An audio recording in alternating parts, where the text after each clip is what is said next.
Muy bueno, ¿no? Además ayer.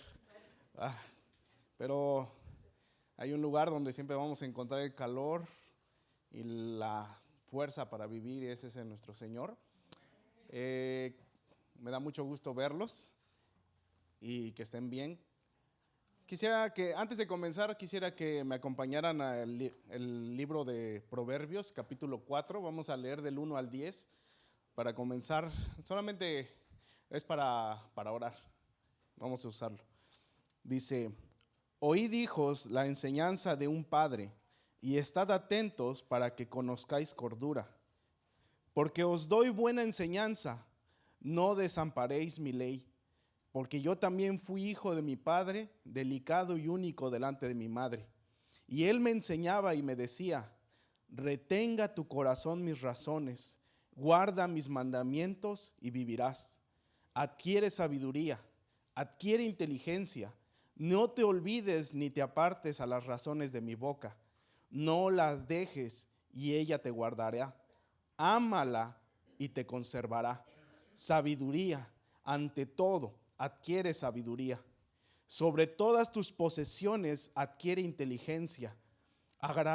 Engrandécela y ella te engrandecerá. Ella te honrará cuando tú la hayas abrazado. Adorno de gracia dará a tu cabeza, corona de hermosura te entregará. Vamos a orar. Padre, te doy muchas gracias, Señor, por la vida de todos mis hermanos aquí presentes, Señor. Te doy gracias, Señor, porque tú nos has guardado, nos has cuidado, Señor. Tu amor, tu cariño, Señor, tu palabra no nos ha hecho falta en este tiempo, Señor. Porque todos los días tú hablas, Señor, a nuestros corazones y haces que esta palabra, Señor, la busquemos con anhelo, Señor. Que tu palabra, Señor, como dice en esta parte, Señor, al guardarla, Señor, al priorizarla en nuestra vida, Señor, nos honra, nos preserva, nos engrandece. Pero apartados de ella, Señor, empezamos a ver muchos males en nosotros mismos, Señor. Podemos ver, Señor, un decaimiento, Señor, en nuestro ánimo, Señor, una fatiga emocional, Señor, un, un desdén que viene en nuestro corazón, Señor, que nos aparta de ti, Señor. Pero hoy, mi Dios, queremos reforzar, Señor, lo que hemos aprendido en esta semana, Señor. Que tu palabra, Señor, viene a ser esa lumbrera, Señor, que alumbra nuestro corazón, que nos saca de las tinieblas y nos impulsa, Señor, a vivir como a ti te agrada. Ponemos este tiempo en tus manos, Señor. Cambia nuestros corazones y ayúdanos a buscarte, Señor. En el nombre de Cristo Jesús. Amén. Entonces, el tema de esta semana, continuando con lo que ha estado predicando el pastor, es acerca de la palabra. En este caso es el enfriamiento espiritual. Es algo que todos nosotros, yo estoy seguro que todos nosotros, a lo largo, lamentablemente en el tiempo, ya sea que tengamos muchos años o poco tiempo conociendo la palabra de Dios, conociéndolo a Él, ha habido momentos en nuestra vida que hemos sentido ese enfriamiento. Esa parte en donde nos hemos sentido tan apartados de Dios, empezamos a minimizar su obra, pero gracias a Él, como vamos a ver más al rato, gracias a Él, Él nos ha preservado hasta este momento. El que estemos hoy aquí es parte de su preservación, es parte como de su cuidado, de su amor, y aún las exhortaciones, aún las cosas difíciles que han acontecido por causa de nuestro enfriamiento, no las ha ocupado Dios para apartarnos más, sino lo ha ocupado para que recordemos que sin Él, apartados de Él, nada podemos hacer. Cuando nosotros vamos al doctor, lo primero que un doctor hace, aparte de las preguntas que él empieza a hacer, lo primero que el doctor hace para revisarnos es tomar el pulso. Esa es su prioridad. De todo médico, siempre en una cita es tomar el pulso. ¿Por qué? Porque dice la palabra, ¿no?, que la vida de la carne está en la sangre. Y el corazón es el que bombea la sangre a todo el cuerpo. Si hay un problema en el corazón, eso se ve por medio del pulso. Entonces, si hay un problema en el corazón, toda la vida de la persona está en riesgo. Puede la persona tener un fallo en un riñón y todavía puede haber solución. Puede la persona tener alguna enfermedad y todavía puede haber solución, pero un fallo en el corazón es mortal. Un momento en el que el corazón, como nosotros nos han enseñado en este tiempo electricidad, en la electricidad nos están diciendo, ¿no?, acerca del cuidado, de la protección que tenemos que tener para manipular las cosas, y dice, no es necesario que tú toques un cable de alta tensión para morirte. Solamente algo, un poco de tensión que haga que tu corazón lata o deje de latir por un instante, eso es mortal. Entonces, cuando los médicos vienen y hacen un chequeo, vienen a priorizar nuestro corazón. Ahora bien, la palabra corazón se pronuncia 876 veces en la Biblia. Y Dios, como un buen cardiólogo, viene y analiza el corazón de toda la humanidad en un solo versículo. En el primer versículo que se menciona corazón en la Biblia, Dios viene y nos muestra cuál es el problema o cuál es el diagnóstico del corazón del ser humano. Quisiera que me acompañaran a Génesis capítulo 6, versículo 5, dice, y vio Jehová que la maldad de los hombres era mucha en la tierra y que todo designio de los pensamientos del corazón de ellos era de continuo solamente el mal. Ese es el diagnóstico que Dios vio en la humanidad y el problema de la humanidad. Y como les digo, este es el primer versículo que se menciona la palabra corazón en toda la Biblia. El corazón del hombre solamente es continuamente inclinado al mal. Entonces ahí es donde Dios también no nos dice, bueno, tú tienes esto, ya no hay nada que hacer, sino a partir de eso es como Dios empieza a trabajar en la historia de toda la humanidad para solucionar ese problema que nosotros teníamos y que no aceptamos muchas veces. Que nos dicen, no, es que no soy yo el problema es la sociedad, el problema es los gobernantes, el problema es todos menos yo. Entonces, el problema aquí que Dios nos está mostrando es el corazón del hombre se inclina al mal. Ahora, ¿qué es lo que Dios hizo con esto, no? Perdón. Cuando Dios vio que la maldad del corazón del hombre era mucho en la tierra, algo que refuerza Jeremías capítulo 17, versículo 9 y 10, dice, engañoso es el corazón más que todas las cosas y perverso. ¿Quién lo conocerá? Yo Jehová que escudriño la mente, que pruebo el corazón para dar a cada uno según su camino, según el fruto de sus obras. ¿Quién más conoce nuestro corazón? Dios, más que nosotros mismos. Porque muchas veces nuestro propio corazón nos engaña, nos miente. No, pero es que yo no soy tan malo. No, pero tal vez sí hago esto, hago lo otro, pero al menos no hago aquello, ¿no? Como por ejemplo, ¿no?, una persona que dice, sí, tal vez yo adultero, pero no robo, ¿no? Y el otro que es ladrón, sí, tal vez yo robo, pero no soy infiel. Entonces, algunas veces el corazón busca engañarnos y justificar el pecado que hay en nosotros, decir, no estás tan mal, no eres tan malo, no es para tanto, ¿no? Las personas exageran y empieza a manipular nuestra mente y nosotros empezamos a reafirmarnos en eso, decir, sí está bien, lo que yo estoy pensando de mí, eso está bien, pero lo que Dios dice, yo conozco tu corazón. Y por eso cuando Dios dice esto, que nuestro corazón se inclina al mal, es porque nuestro corazón se inclina al mal. ¿Desde cuándo? ¿De la adolescencia? Desde nacimiento, desde pequeños. Y a veces las abuelitas dicen, no, pero es que solamente es un niño, es una travesura. No, no es una travesura. Desde ese momento, cuando empezamos a ver que los niños empiezan a inclinar al mal, nosotros debemos que empezar a orientarlos a ellos, decirle, no hijo, eso está mal, eso no puedes hacer. y empezarle a decir la palabra de Dios y decir, porque Dios dice esto en su palabra. Y si Dios lo dice, es que es verdad, aunque nos duela.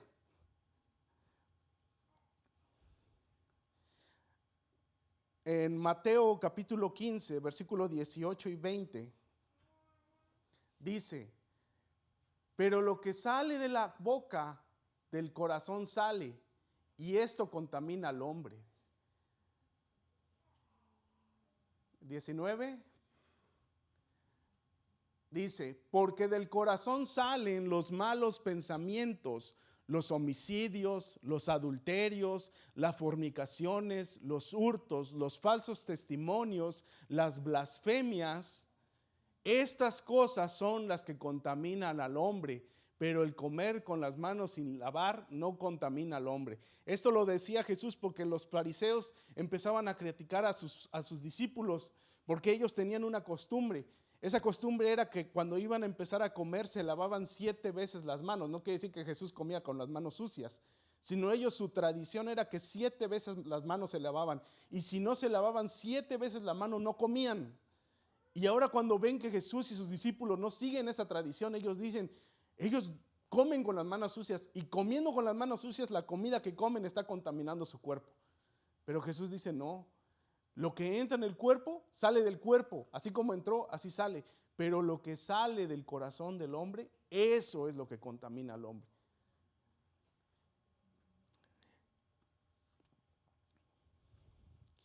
Salomón fue un hombre rico, todos lo sabemos, ¿no? Pero a veces no nos imaginamos qué tan rico fue Salomón. Salomón, dice la palabra en Crónicas, dice que él recibía 6,500 talentos de oro anuales. 6,500 talentos de oro anuales. Como no sabemos qué son talentos, vamos a trasladarlo a kilos. En kilos, 6,500 talentos de oro anuales son cerca de 165 toneladas de oro.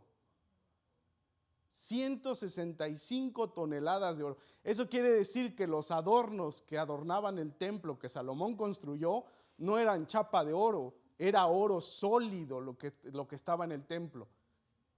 Eran escudos de oro sólido, puertas reforzadas con oro sólido, columnas adornadas con oro sólido. Y todo esto lo recibía por medio de regalos de los demás reyes que venían a conocerlo por la sabiduría que Dios le había dado. Venían a resolver problemas de sus países, a venir a ver al rey Salomón en persona para que él los aconsejara cómo gobernar. Y estas personas traían regalos, oro, plata y joyas, inciensos, todo traían a Salomón. Pero nos vamos a enfocar en el oro. El oro, 165 toneladas de oro, al precio actual, corresponden a cerca de 12,000 millones de dólares. ¿Quién gustaría recibir 12,000 millones de dólares al año? Era una riqueza inmensa lo que ellos recibían. Vamos a decir, algunos pueden, yo decía, que no es muy exagerado esa cantidad, pero ya nada más viendo, por ejemplo, el presupuesto anual de un país como por ejemplo México es de 512,000 millones de dólares.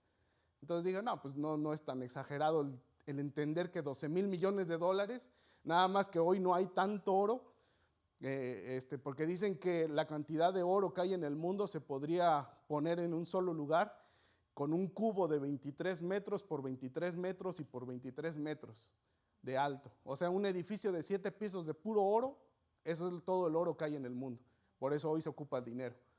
Pero, o sea, lo que me refiero es esto, la cantidad inmensa de oro que él tenía, la riqueza que había en ese pueblo. Pero en lo que estábamos leyendo, Proverbios capítulo 4, ahora el versículo 23, con lo que empezamos, dice Salomón, sobre toda cosa guardada, guarda tu corazón, porque de él mana la vida. Entonces, Salomón no dijo, sobre toda cosa guardada, guarda tus negocios, guarda tu reino, guarda tu oro, guarda tu plata. Salomón no le dio prioridad a eso, dice, sobre toda cosa guardada, guarda tu corazón, porque de él mana la vida. Y el corazón, a diferencia del cuerpo humano, donde decimos este órgano que nosotros tenemos casi en el centro de nuestro pecho, pero el corazón en la Biblia se refiere al centro de nuestra voluntad. A eso se refiere la Biblia. El centro de nuestra voluntad, hacia dónde está inclinada nuestra voluntad, hacia dónde está inclinado nuestra lealtad, en dónde está. Y por eso Él hace esto, sobre toda cosa guardada, guarda tu corazón, porque de él mana la vida. Entonces, Salomón,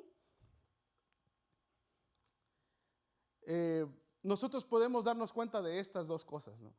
El libro de Proverbios y el libro de Eclesiastés, ambos fueron escritos por él.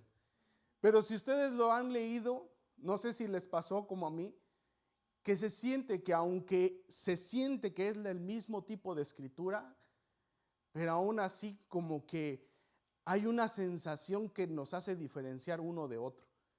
O sea, Proverbios se escucha a Salomón con un ánimo, un entusiasmo, pero que es que Eclesiastés se siente como muy reflexivo acerca de, ya viví toda mi vida y ahora me doy cuenta de que vanidad de vanidades, todo es vanidad. Y él empieza a decir, no hay nada nuevo debajo del sol.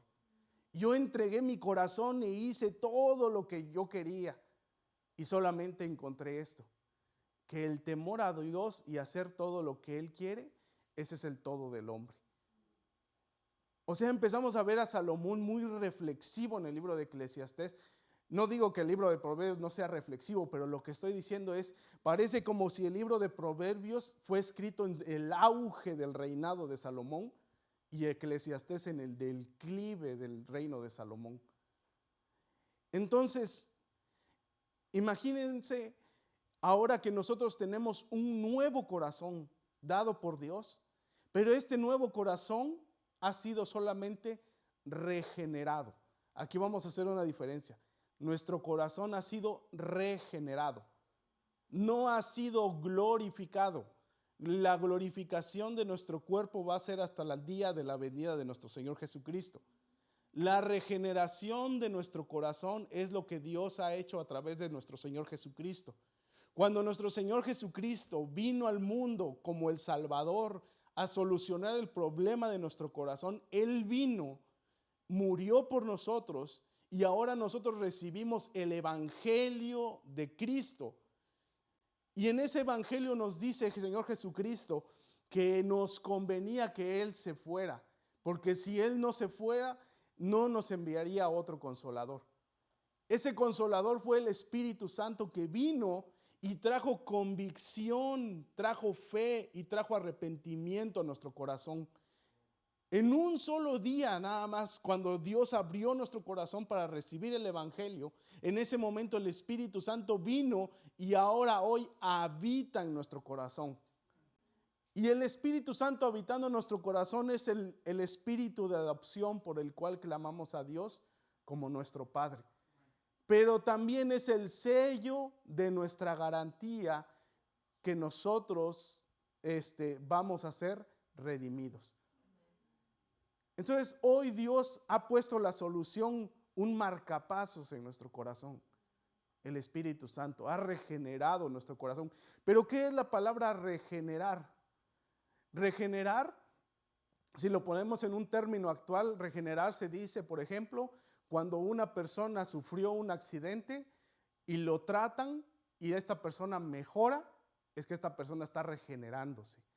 Cuando una persona sufre una quemadura y su herida está expuesta y lo curan y empieza a regenerarse el tejido. O sea, el Espíritu Santo viene a regenerar, pero nuestro corazón sigue siendo carne. Mientras estemos en este mundo, nuestro corazón todavía va a estar tentado a seguir las tendencias y pasiones de este mundo. Pero el que impide que nuestro corazón se vuelva a hacer o volvamos a vivir nuestra antigua manera de vivir es el Espíritu Santo. Es el que nos redarguye cuando estamos haciendo las cosas mal. Es el que nos trae a nuestra mente y a nuestro corazón de decir, ¿sabes qué? La Biblia dice esto, tú estás haciendo esto, pero la Biblia dice esto. No es tu carne el que está recordándote la palabra de Dios, es el Espíritu el que está recordándote la palabra de Dios. Segundo punto, sometámonos a la palabra. El primero, si lo habían leído en la pantalla, es guardemos nuestro corazón. El segundo es sometámonos a la palabra. Porque una cosa es que Dios nos ha dado la palabra y otra cosa es que nosotros nos sometamos a ella. ¿Por qué? Porque bueno fuera que, como se han dicho en otras ocasiones, bueno fuera que todo fuera como por conexión de Bluetooth, ¿no? Como que nos pasa toda la información. Que una vez que somos cristianos, de una vez que el Espíritu Santo nos meta todo el contenido de la Biblia en nuestra mente, ¿no? Y ya sepamos toda la Biblia. Eso sería bueno, pero no, lo que Dios nos dice es que nosotros vayamos a la palabra. Ahora bien, un versículo muy conocido, bueno, que decimos mucho en este tiempo, es Romanos capítulo 12, versículo 1 y 2, dice, así que hermanos, os ruego por las misericordias de Dios. ¿Qué son las misericordias de Dios? Todo lo de los 11 capítulos anteriores. Jesucristo vino a morir por nosotros, Jesucristo envió su Espíritu Santo, Jesucristo nos da, nos ha separado de este mundo, Jesucristo ha cumplido su promesa. Todo lo que vimos en los 11 capítulos de Romanos, sus misericordias, dice ahora, contemplando todas esas misericordias de Dios, dice, os ruego que presenten sus cuerpos en sacrificios vivos, santos, agradables a Dios, que es vuestro culto racional. Versículo 2, ahora, ¿cómo puedo presentar mi cuerpo santo y agradable a Dios? No os conforméis a este siglo, sino transformaos por medio de la renovación de vuestro entendimiento, para que comprobéis cuál es la buena voluntad de Dios, agradable y perfecta.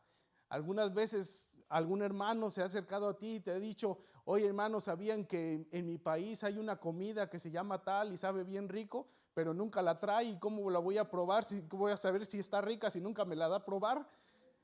Hermanos, si nosotros queremos comprobar que la palabra de Dios es buena, agradable y perfecta, tenemos que probarla primeramente. No podemos vivir de lo que las otras personas nos digan. Tenemos que probar las cosas para saber si es bueno. Y en este caso dice la palabra, ¿no? Si queremos ser santos, si queremos ser justos, si queremos ser buenos, renovemos y transformémonos por medio de nuestra mente primeramente. Y la mente es algo que debemos educar. Hoy más que nunca se refuerza ese pensamiento en mí, que hace un mes empecé la escuela de electricidad. Qué difícil se me está haciendo, hermanos. Qué difícil se me está haciendo algunas cosas como las operaciones, convertir números y todo ese tipo de cosas. Se me hace difícil por el tanto tiempo que tiene que dejé de estudiar. Y hoy que empieza a ser difícil y de repente tu mente se empieza a acostumbrar y dices, no sé por qué se me complicó al principio si está tan fácil. Y eso es lo que sucede con nuestra manera de vivir. A veces le ponemos muchos peros a Dios. Es que la Biblia dice eso. Sí, pero es que yo pienso de esta manera. Y estamos golpeándonos como si por nuestra desobediencia Dios va a ceder y va a decir, no, sí, hijito, vive como tú quieras. No te quiero dar ansiedad, tú tranquilo, ¿no? No, hermanos, Dios no va a cambiar y nos vamos a topar con un muro impenetrable, inflexible, que no va a decir, sí, los de acá pueden vivir de esta manera y los de allá pueden vivir de otra manera. Si no te gusta de esta manera, solamente cámbiate al otro lado. Dios no es así. A todos nos tiene una vara de medir y esa vara de medir es Cristo. Por eso dice la palabra, hasta que todos lleguemos a la estatura de la plenitud de Cristo. No pongas tus ojos a decir, pero es que ese hermano sí hace lo que a mí me gusta. A ese hermano voy a seguir. O ese pastor sí predica como a mí me gusta. A ese pastor voy a seguir diciendo lo que decía el apóstol Pablo. Dice, muchos andan como niños diciendo, yo soy de Pablo, yo soy de Apolos, yo soy de Cefas o Pedro, ¿no? Y decir, ¿y qué somos nosotros? Sino colaboradores de Dios. Servimos al mismo Dios, predicamos la palabra del mismo Dios. Y es por eso que muchas personas dicen, no, es que le dan prioridad al lugar en donde se congregan, a la persona a la que escuchan, y se olvidan de que su estatura es Cristo, no el hombre. Entonces, quiero que leamos el capítulo siguiente, el capítulo 13, versículo 11 al 14 de Romanos. Romanos 13, 11 al 14 dice, y esto conociendo el tiempo, que ya es hora de levantarnos del sueño. ¿A alguien le suena? Voy a leer la Biblia y la cabeza empieza a pesar los párpados y la cabeza se empieza a inclinar. Dice, ya es hora de levantarnos del sueño, porque ahora está más cerca de nosotros nuestra salvación que cuando creímos. Versículo 12, la noche está avanzada y se acerca el día. Desechemos pues las obras de las tinieblas y vistamos las armas de la luz. Versículo 13, andemos como de día honestamente, no en glotonerías y borracheras, no en lujurias y lascivias, no en contiendas y envidia. 14, sino vestíos del Señor Jesucristo y no proveáis para los deseos de la carne. Vístete de Cristo. Oye, ¿esto me ayuda a ser más como mi Señor Jesucristo o es solamente una providencia para mi carne?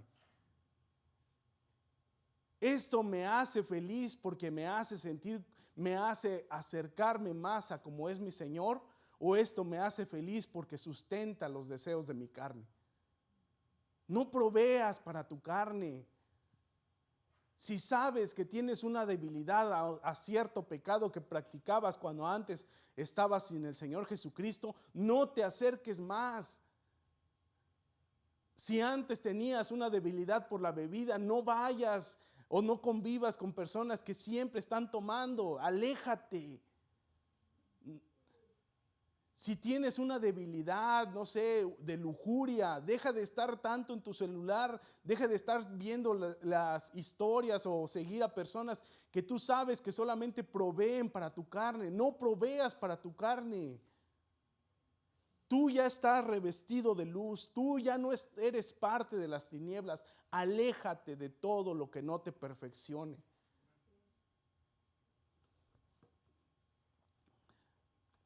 Dice,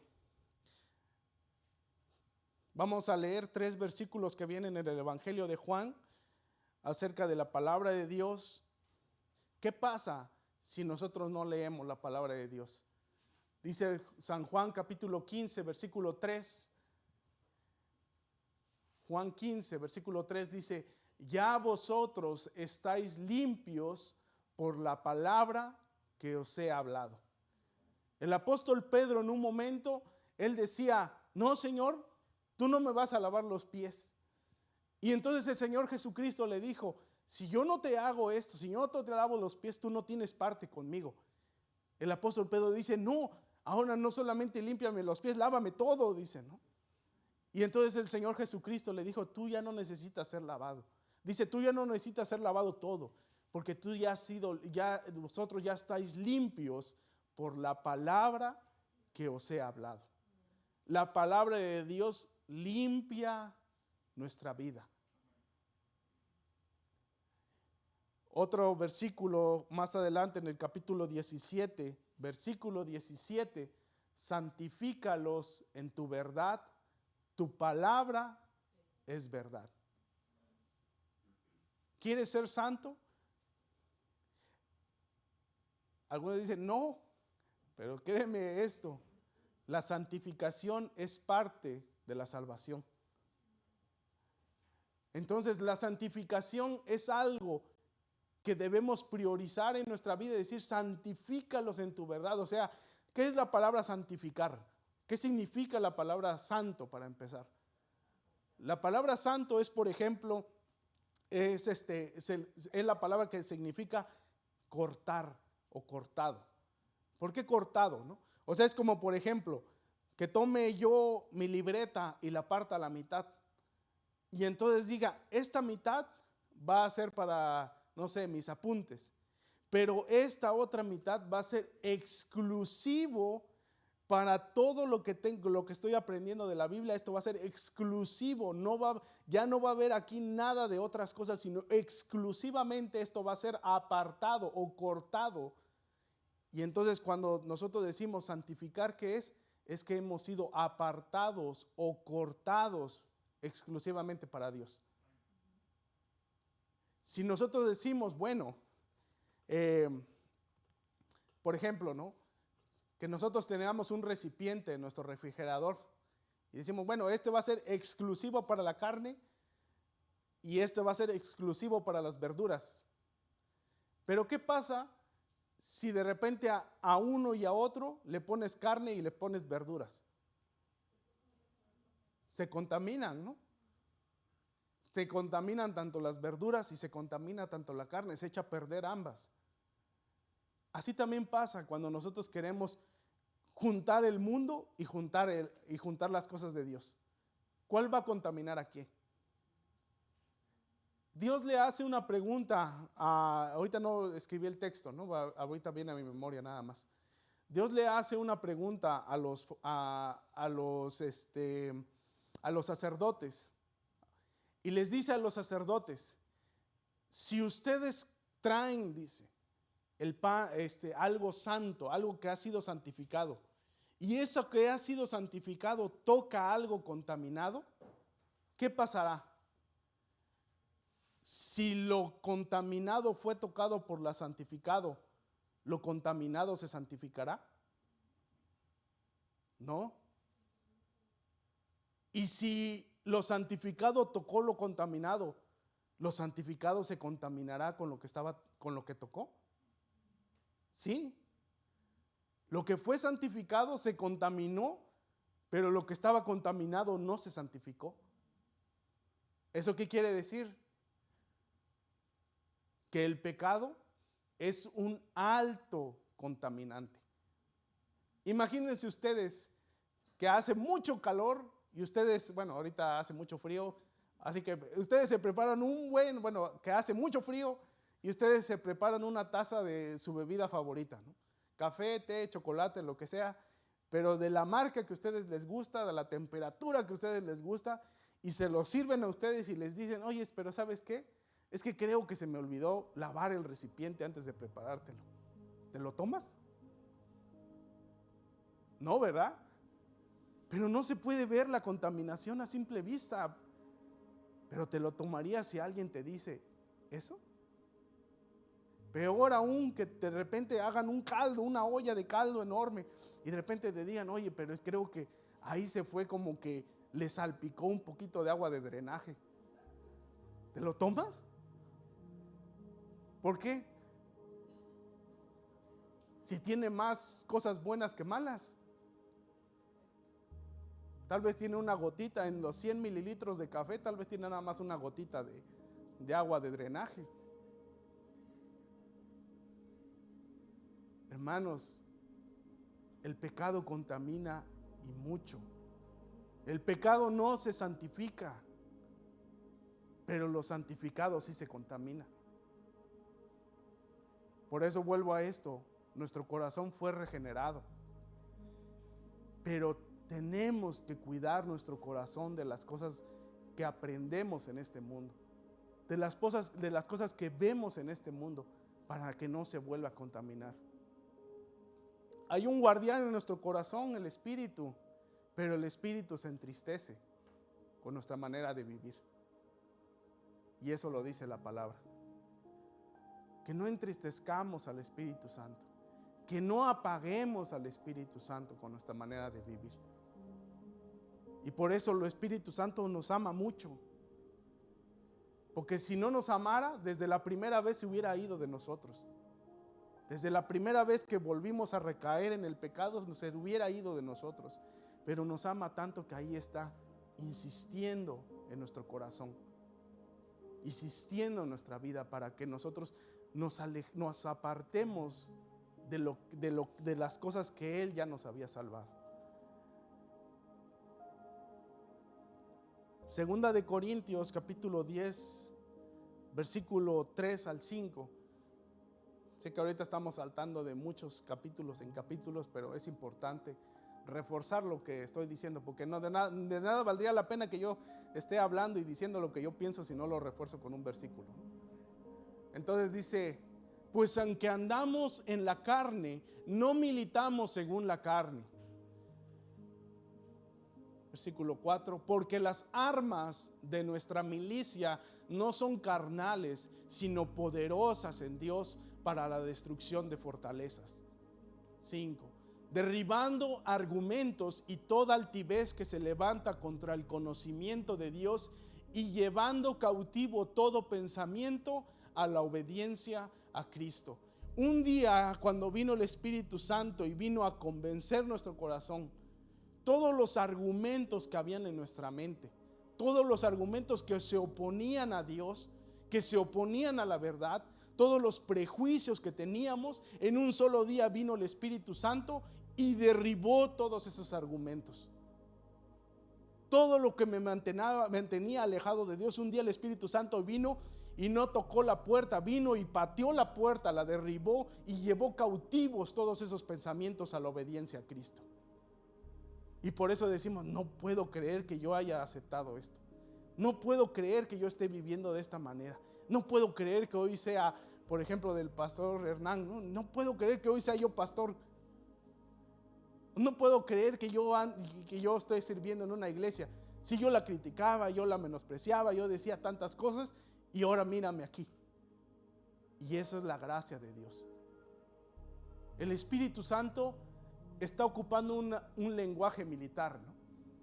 Porque dice: llevó cautivo. La palabra cautivo se ocupaba cuando un ejército se llevaba a sus enemigos hasta como prisioneros de guerra, y esa es la palabra cautivo. Entonces, cuando dice eso, imagínense cuando la palabra de Dios viene a nuestra mente y lucha contra años de ignorancia, contra años de altivez, contra años de prejuicio, contra la crianza de nuestros padres, contra las costumbres de nuestro pueblo. Viene el Espíritu Santo a enfrentarse a todo eso que se opone, y todos ellos lo someten. Ahora es nuestro turno de llevar todos nuestros pensamientos cautivos a la obediencia a Cristo. Cuando vengan cosas a tu mente, acuérdate de esto: nuestras armas no son carnales. No creas que decir: bueno, yo creo que el psicólogo me va a ayudar más que venir a la palabra de Dios. Nuestras armas no son carnales, son poderosas en Dios. La palabra de Dios es poderosa para someternos, para dejar de vivir agradándonos a nosotros mismos y empezar a agradar a Dios. Dice en 2 de Pedro capítulo 1 versículo 3 al 10, voy a leerlo rápido.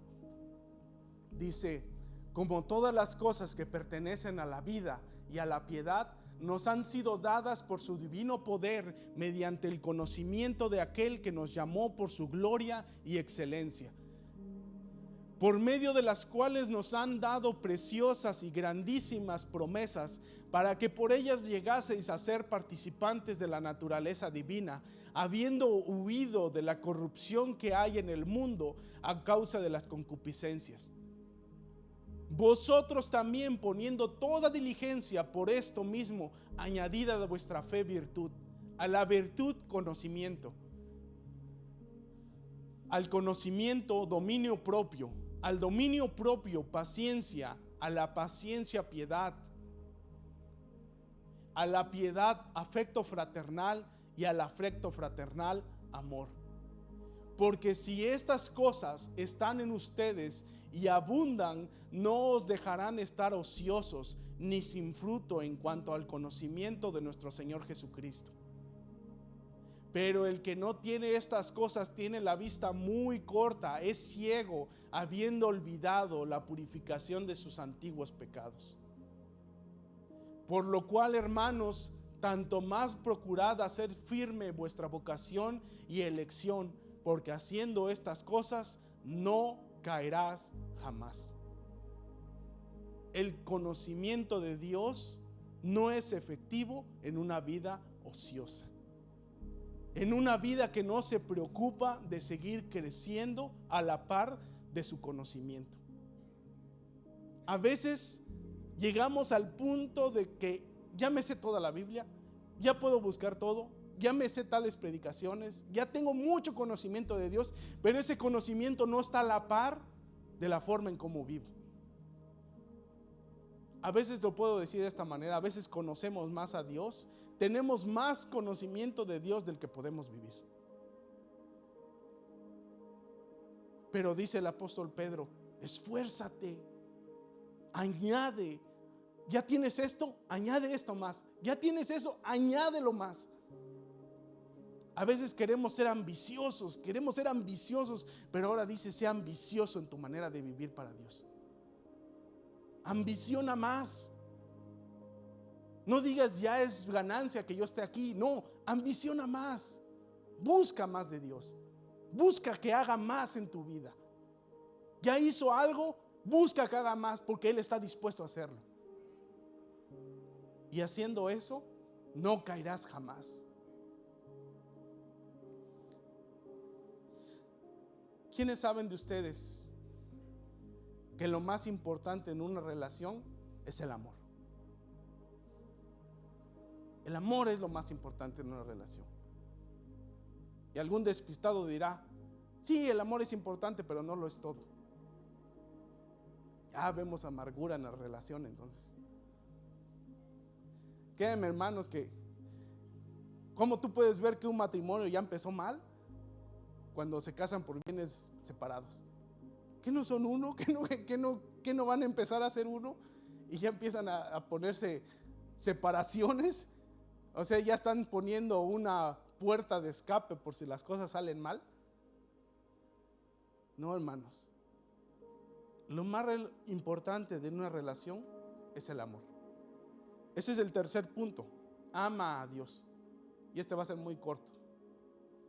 Pero lo que quiero decir es esto.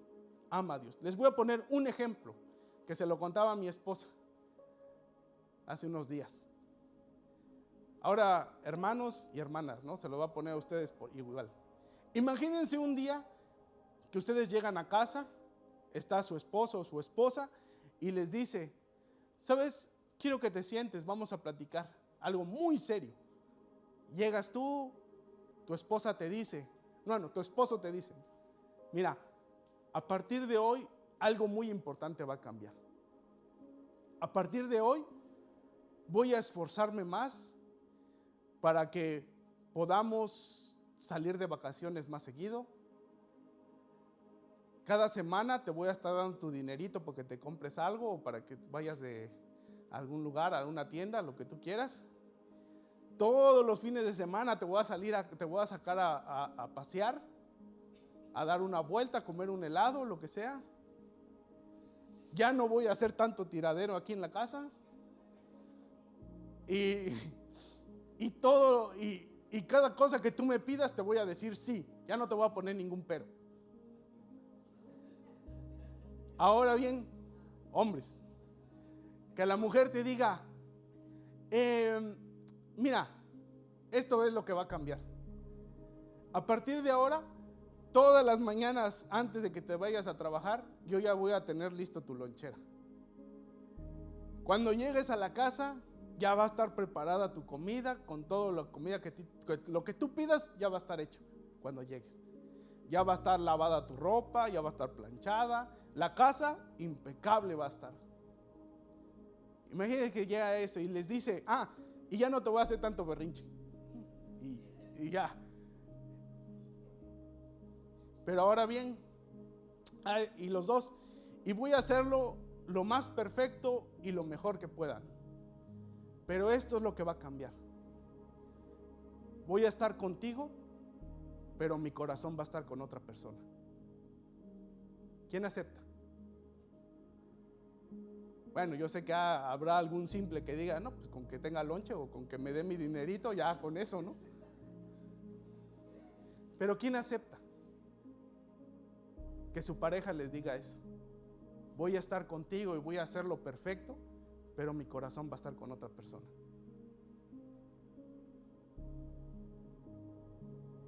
Acabamos de leer hace poco Apocalipsis capítulo 2, en el versículo 2 al 5. Dios le habla a la iglesia de Éfeso. Dice: yo conozco tus obras y tu arduo trabajo, paciencia, y que no puedes soportar a los malos, y has probado a los que se dicen ser apóstoles y no lo son, y los has hallado mentirosos. Versículo 3: y has sufrido y has tenido paciencia y has trabajado arduamente por amor de mi nombre y no has desmayado. Versículo 4 dice: pero tengo contra ti que has dejado tu primer amor. Recuerda por tanto de dónde has caído y arrepiéntete y haz las primeras obras, pues si no, vendré por ti y quitaré tu candelero de su lugar si no te hubieses arrepentido. Primero, las primeras cosas que Dios le dice a esta iglesia, le dice: tú trabajas arduamente, tú has sufrido, tú has hecho muchas cosas por mí, pero te has olvidado de lo más importante. Tú ya no me amas como al principio. Imagínense que tú aceptas el trato. Tú estás, paseas, se ríe tu pareja, están contentos, hace todo, cumple todo lo que él había dicho, la persona había dicho, pero ya no te ama. Es que yo voy a la iglesia, yo sirvo, yo estoy en tal ministerio, yo me apuro, yo leo la Biblia, yo oro, pero yo ya no amo a Dios. Porque la prueba y con lo que comenzaba yo, el diagnóstico es que nuestro corazón se inclina al mal. ¿Qué es la palabra mal? La palabra mal significa sin ley. Sin ley, eso quiere decir que cuando Dios te dice algo, o cuando Dios dice algo, que en este caso su palabra es nuestra ley, es una persona que nunca se quiere someter a ella. Pero cuando una persona que aún hay dos tipos de enfriamiento: el enfriamiento de alejarme totalmente de Dios o parcialmente de Dios, y el enfriamiento de que yo estoy aquí, pero mi corazón ya no está con Él. Que yo estoy aquí, pero porque quiero seguir siendo agradable a mis amistades que están aquí en la iglesia.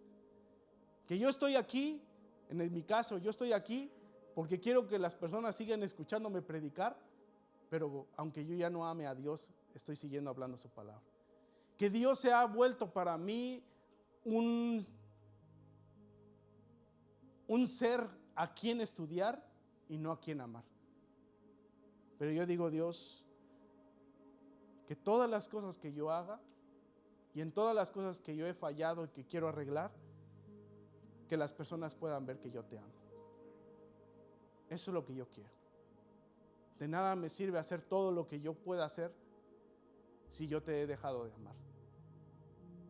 Ama a Dios. Cuando quisiera leerles este versículo que dice en 1 Timoteo capítulo 6, versículos 6 al 10, dice: pero gran ganancia es la piedad acompañada de contentamiento, porque nada hemos traído a este mundo y sin duda nada podremos sacar. Así que teniendo sustento y abrigo, estemos contentos con esto. Porque los que quieren enriquecerse caen en la tentación y lazo, y en muchas codicias necias. Versículo 9. y dañosas que hunden a los hombres en destrucción y perdición. Versículo 10, porque raíz de todos los males es el amor al dinero, el cual codiciando a algunos se extraviaron de la fe y fueron traspasados de muchos dolores. Una tragedia en la vida de Salomón es que Salomón fue uno de los reyes más ricos y no hubo guerras en el tiempo de que él reinó.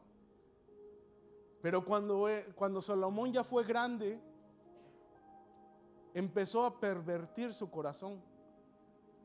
Esta persona tuvo 1000 parejas establecidas, no romances pasajeros, establecidas entre esposas y concubinas. Tuvo 1000 parejas establecidas. Estas parejas que tuvo con las que se casó, generalmente eran parejas con las cuales, por ejemplo, un rey venía y le decía, cásate con mi hija. Y cuando te casabas con su hija, entonces el rey te proporcionaba protección, o te proporcionaba riqueza, o te proporcionaba tratos comerciales. Y venía otro rey, no, pues también cásate con la mía. Y esas eran alianzas que tenían los reyes para enriquecerse. Cuando empezó a hacer eso, Salomón empezó a entregarse a la idolatría, se empezó a alejar de Dios. El pueblo se desilusionó de él tanto que entonces dice que el pueblo de Dios se dividió. Se hizo el pueblo de Israel y el pueblo de Judá, porque la mayoría de la nación de Israel ya no querían a Salomón como rey. Fue tremendo la división que hubo en ese tiempo. Y aparte de todo eso, Salomón solamente se quedó con un pequeño pueblo. El templo de Salomón fue saqueado. En varias ocasiones fue saqueado, hasta que solamente quedaron ruinas cuando los babilonios llegaron y destruyeron todo. ¿Dónde está esa riqueza?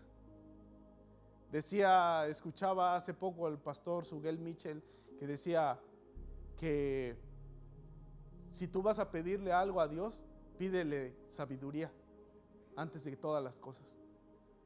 Porque algunas personas quieren decir, yo le quiero pedir riquezas a Dios, pero una riqueza sin sabiduría viene a ser una maldición,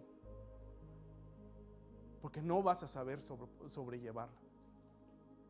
Pídele a Dios sabiduría, ámalo. Quisiera que pasaran las hermanos que van a pasar a dar la Santa Cena. Y quisiera terminar con un versículo en el capítulo que ahora estamos, Apocalipsis capítulo 3, versículo 20. En esta parte de Timoteo que habíamos leído, dice las personas que quieren enriquecerse, no las personas que ya son ricas, sino los que quieren enriquecerse, los que quieren más. Gracias. Personas que ambicionan, apartan su corazón de las cosas que son más importantes, porque este mundo te enseña y te mete por los ojos que si tú no tienes esta marca, no eres feliz, que si tú no vas a este lugar, no vas a ser feliz, que si no comes tal cosa, no has probado la verdadera comida. Pero la contraparte es la Biblia, que dice, teniendo sustento y abrigo, estemos conformes, no estemos felices, sintámonos contentos. A veces va a haber esa oportunidad que este fin de semana vamos a poder salir a comer, pero tal vez el otro no. Que este año vamos a salir de vacaciones y el otro tal vez no. Pero que tu felicidad no sea lo que tú anhelas tener.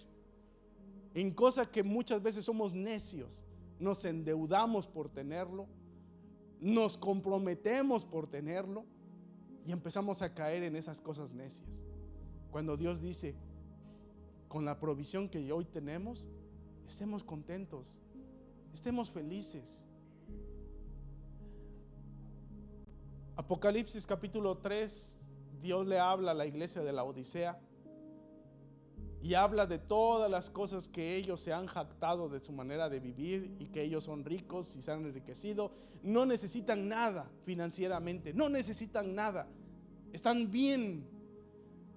Pero entonces Dios los confronta y les dice, ustedes son ciegos, pobres y están desnudos. Ahora compren de mí, dice, adquieran de mí todo esto, todo lo que realmente necesitan. Pero dice en el versículo 20, Apocalipsis 3:20 dice: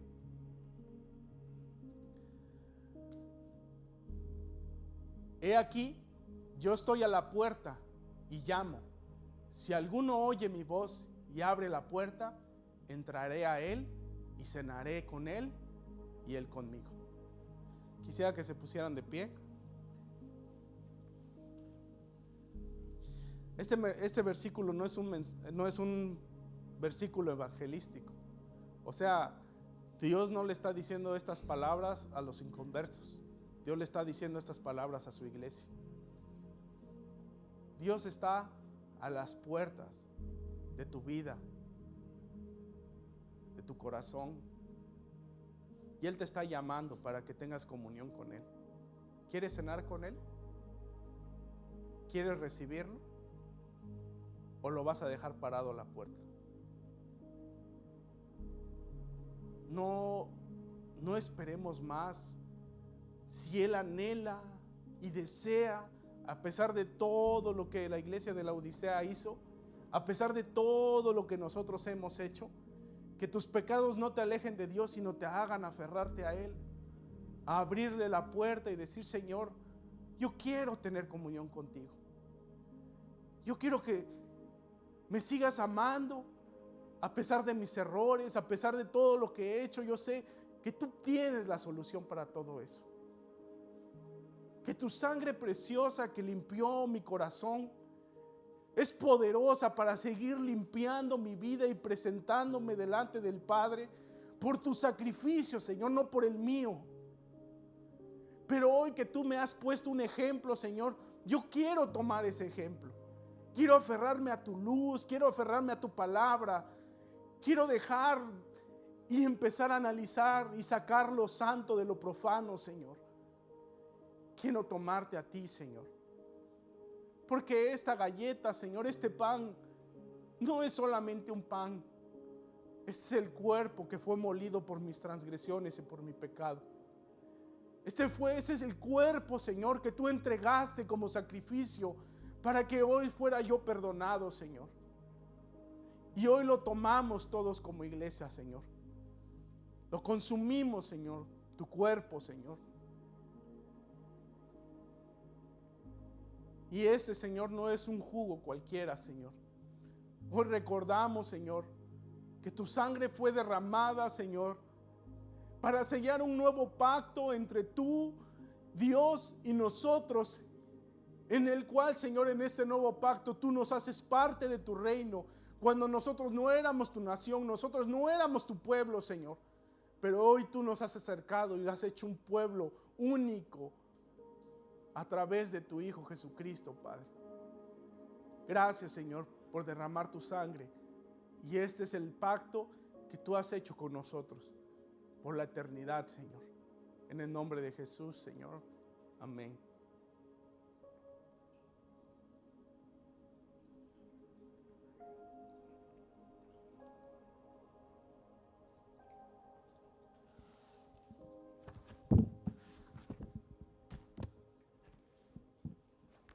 Dios les bendiga.